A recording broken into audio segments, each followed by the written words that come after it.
Estamos de volta com o Panorama TVC e agora o assunto é cidadania e eleições. Quem tiver 16 anos completos no dia 2 de outubro deste ano já pode tirar o título de eleitor e ter o direito de opinar sobre os rumos do município, do estado e do Brasil. O prazo já está se encerrando. Quem traz mais informações sobre esse assunto e sobre o título de eleitor como um todo é a chefe do cartório da Zona Eleitoral de número 267, a Renata Kifuri. Renata, bem-vinda aqui no programa. Obrigado por estar atendendo a nossa solicitação. Muito obrigada, eu que agradeço. É muito bom sempre ter essa oportunidade de orientar o eleitor. Renata, vamos começar nosso bate-papo. A gente está acompanhando pela imprensa, a agenda eleitoral já está em andamento. Os partidos estão se organizando, pré-candidatos lançando nome, esse tipo de coisa. A gente tem o outro lado da eleição, o lado tão importante quanto o candidato é o eleitor. A gente está começando o mês de abril, a gente vai votar no segundo semestre, mas já é hora da gente começar a se organizar para votar tranquilo, não é isso mesmo? É isso, porque embora a eleição seja lá em outubro, né, esse ano no dia 2 de outubro, o cadastro ele é fechado 150 dias antes da eleição, justamente para a gente preparar o pleito. Então, esse fechamento do cadastro acontece agora em maio. Então, o eleitor que deseja fazer uma transferência, fazer uma revisão, ou mesmo quem ainda não é eleitor e deseja se alistar, ele só tem até 4 de maio para procurar o cartório eleitoral. Ô, Renata, aí no caso, o que você recomenda para um eleitor comum mesmo? É dar uma checada no título, se está com o título em mão, conferir o local de votação, se esse local às vezes é muito raro, mas às vezes esse local deixa de existir, se esse local ainda existe, esse tipo de coisa que você recomenda que seja feito no caso de um eleitor que vota tranquilamente, que tem comparecido em todas as eleições e que vai votar agora no mês de outubro, é isso? Isso, são várias formas do eleitor verificar a situação dele, ou mesmo às vezes esquece onde vota. Ele pode fazê-lo através da internet, no site do TRE de São Paulo. Ele pode fazer através do aplicativo e-Título, que também ele tem o acesso ao título digital, também lá consegue acessar esses dados. E nós temos também um teleatendimento, que é um número 148, que lá ele também consegue, pelo telefone, saber da situação dele, saber onde ele vota, se está tudo regular. Deixa eu perguntar para você, com relação à biometria, essa etapa do cadastro já foi superada ou a gente teve que, por conta da pandemia, esse tipo de coisa, a gente teve que suspender o reconhecimento pela biometria dos eleitores? Como é que tá isso? Foi muito bom você tocar nesse assunto, até porque eu tenho escutado algumas coisas a respeito da biometria. Vale lembrar ao eleitor que a biometria ela está suspensa. Nós não encerramos a biometria aqui na cidade de São José do Rio Preto e em vários outros municípios e deixamos de coletar a biometria por conta da pandemia. Então, para essa eleição, não será utilizada a biometria. Então, quem não se cadastrou não precisa ficar preocupado, tampouco querer procurar o cartório nesse momento para isso, porque a gente não está acolhendo. Então, vai votar normalmente lá em outubro e o ano que vem a gente vai retomar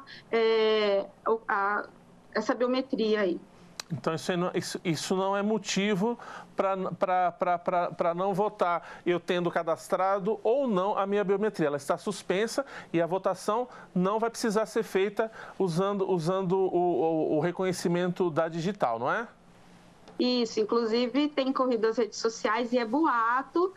Quem não colher a biometria não vai votar, vai ter o título cancelado por conta disso.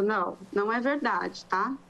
Deixa eu perguntar para você, para a gente conseguir seguir na nossa pauta. Recentemente, a gente tem se falado muito na imprensa, muitos artistas, da importância do primeiro voto para os adolescentes. Eu gostaria que você explicasse, esse voto é facultativo, não é? A partir de que idade o cidadão brasileiro pode votar? A partir de que idade ele pode solicitar o título de eleitor? É uma ótima pergunta, porque a pessoa o cidadão ele pode de 16 anos para frente, ele já pode, né? A partir dos 18 ele deve. Certo. Então esse voto é facultativo entre os 16 e os 18. Mas a gente tem que pensar o seguinte, o cadastro fecha agora, como eu falei, no dia 4 de maio. Então, se o cidadão tiver 15 anos nessa data, mas lá no dia 2 de outubro ele já tiver completado os 16 anos, ele já pode tirar o título de eleitor. Então, é legal frisar isso. Então, nós temos aí um jovem de 15 anos hoje, mas que em 2 de outubro ele terá 16 anos, ele já pode tirar o título de eleitor. Renata, e se ele tirou esse título, essa faixa dos 16 aos 18, até os 17 fazendo 18, ele é obrigado a votar, ele tendo tirado o título? Não, tanto o alistamento quanto o voto nesse período é facultado. Perfeito. Então, ele pode tirar, mas se ele não for votar, não vai ter problema nenhum.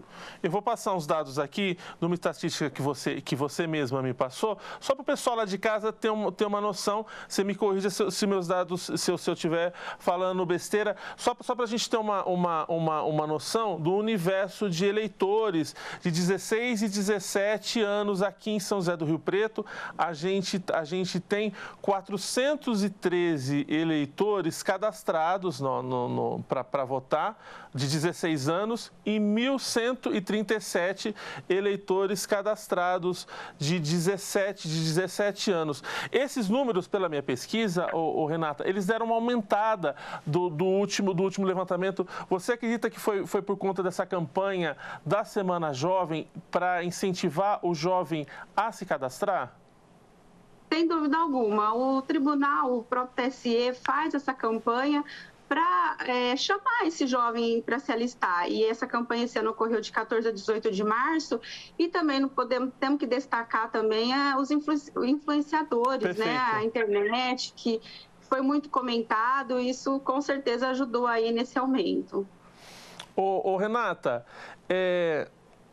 outra coisa que eu acho que é importante destacar para o jovem, que quanto antes ele tirar o título, é melhor para ele, porque esse título de eleitor, ao longo da nossa vida, em vários momentos no nosso processo de cidadão público, esse título vai ser solicitado, né? A obrigação do voto, o voto deve ser, o brasileiro tem que votar, e se ele não votar, ele pode sofrer algumas sanções, né? Para o jovem específico, qual que é a vantagem dele já tirar isso antes? Para matrículas, talvez, do Enem, esse tipo de coisa, vai fazer alguma diferença ou não?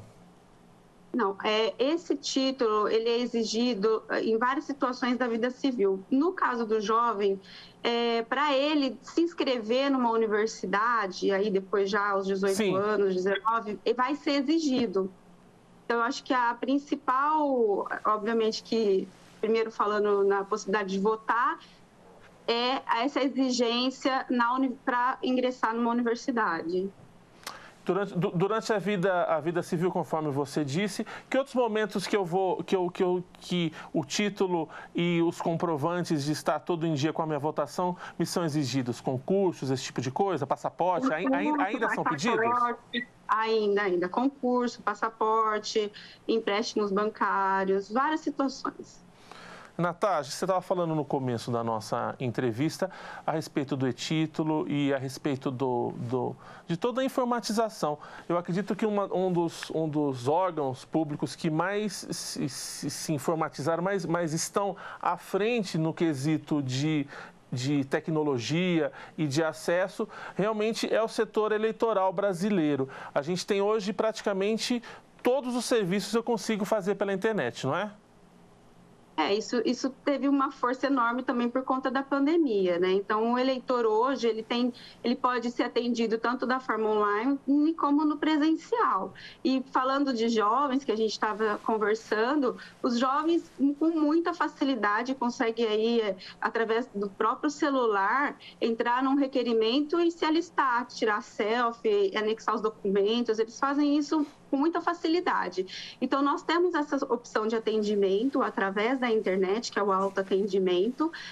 E hoje em dia, para você ter noção, o eleitor ele consegue ele mesmo, de casa, imprimir o título de eleitor. Então, é feito esse requerimento, assim que processado, o próprio eleitor consegue imprimir o título na sua casa. Não precisa nem se dirigir ao cartório para buscar esse título. E nós também temos, assim, para os excluídos digitais ou para quem tem dificuldade, nós temos também o atendimento presencial. Nós voltamos, agora depois da pandemia, já retornamos ao trabalho presencial, só que esse trabalho está sendo realizado através de agendamento. Então, também lá pelo site, tem que agendar para ser atendido. Isso para a gente tentar, de alguma forma, não tumultuar, né, não aglomerar, ainda pensando na pandemia.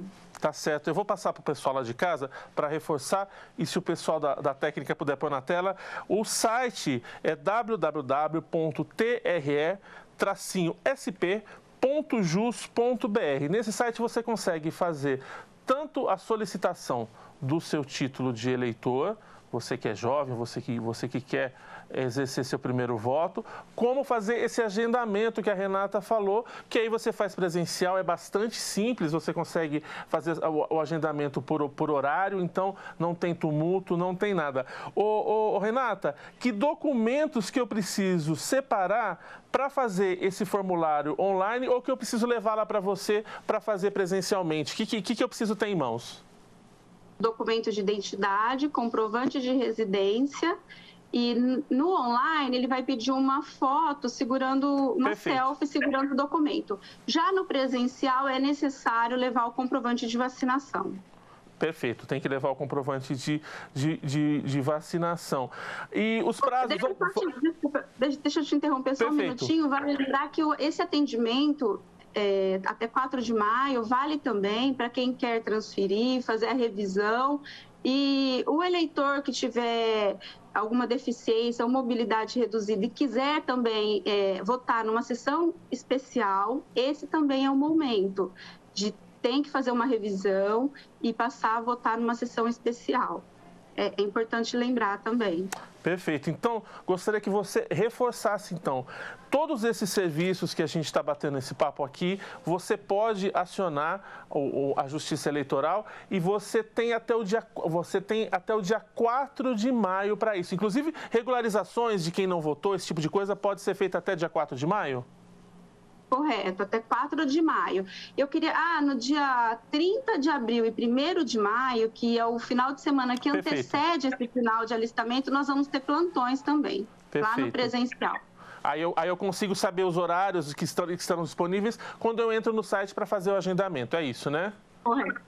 Olha, fala pra gente, e quem não votou nas eleições anteriores, que tipo de sanção que ele recebeu e se esse eleitor faltoso pode votar, aliás, se ele deve votar nessa próxima eleição que a gente vai ter agora, no mês de outubro. Quem não vota e não justifica no dia de uma eleição deve procurar o cartório eleitoral e recolher uma multa, fica devendo uma multa. Perfeito. Ou também essa multa pode também ser retirada pela internet, também é possível. Agora, o eleitor ele só vai ter o título cancelado, o que vai inviabilizar o voto, é se ele não votar e nem justificar em 3 eleições consecutivas. Quando eu falo eleição, cada turno é considerado uma eleição. Então, se teve uma eleição que teve primeiro e segundo turno, ele não foi. Numa outra eleição, teve um primeiro turno e ele não compareceu, ele já está com o título cancelado. E aí, então, ele não vai poder votar lá em outubro. Agora, se eventualmente ele vota num turno, não vota no outro turno, vai depois. Ele não está quite com a Justiça Eleitoral, porque ele vai dever esse pleito, essa multa, só que ele vai poder votar, porque o título dele está regulado. Entendi. Então é isso, gente. Até o dia 4 de maio, vocês... quem não solicitou ainda seu título de eleitor, solicite. Quem está com alguma pendência eleitoral, vá atrás, porque é muito fácil, tá tudo muito simples. Outra coisa que eu gostaria de destacar, Renata, a importância... O título de eleitor, como a gente usa muito pouco, é um documento que a gente não usa no dia a dia. Tem um belíssimo serviço que vocês lançaram também, que é o aplicativo do título digital. É isso também, as pessoas podem cadastrar, baixar o aplicativo e ter o título de eleitor no seu celular, né? Correto, é o e-título que eu comentei com você, que através do e-título, além de você ter o título digital, você tem várias informações e pode, inclusive, tirar a certidão de quitação eleitoral lá pelo e-título. Ah, ele também, para efeitos, às vezes, trabalhistas, que algum empregador exige, você consegue tirar lá a sua situação eleitoral, se está tudo ok, né? Isso. Ô, Renata, mais alguma coisa que ficou faltando que você gostaria de deixar um recado lá para o pessoal de casa? Algum contato? Alguma coisa que a gente deixou de falar? Eu queria só pedir para o eleitor que tivesse a necessidade de acionar a Justiça Eleitoral, o faça o quanto antes. Embora, se a gente falar, temos até 4 de maio, mas a tendência de aumentar o volume de atendimento nos últimos dias é enorme. Então, se precisa do nosso serviço, nos procure desde já, não deixe para a última hora. Tá certo. Então, eu agradeço a participação da Renata Kfouri e eu falo novamente o endereço eletrônico para você fazer o agendamento, solicitar todos os serviços que a Justiça Eleitoral oferece. É o www.tre-sp.jus.br.